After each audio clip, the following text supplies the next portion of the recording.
أعوذ بالله من الشيطان الرجيم. بسم الله الرحمن الرحيم.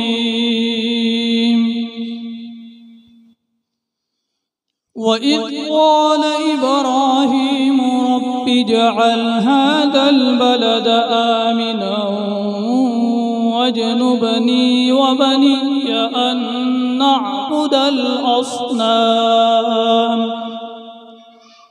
رب إنهن أضللن كثيرا من الناس فمن تبعني فإنه مني ومن عصاني فإنك غفور رحيم. ربنا إني أسكنت من ذريتي بواد غير ذي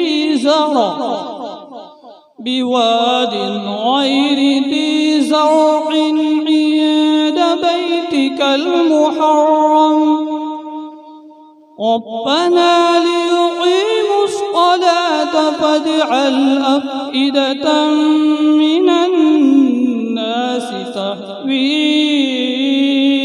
إليهم وارزقهم من الثمرات لعلهم يشكرون. ربنا إنك تعلم ما نخفي وما نعلن وما يخفى على الله من شيء في الأرض ولا في السماء. الحمد لله الذي وهب لي على الكبر إسماعيل وإسحاق إن ربي لسميع الدعاء.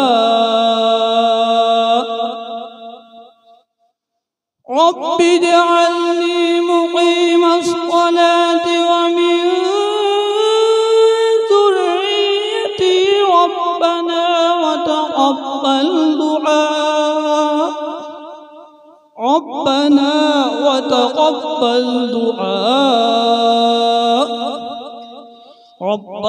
اغفر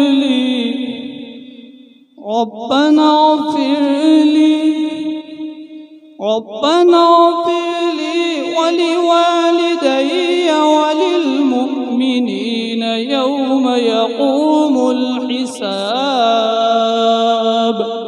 صدق الله العظيم.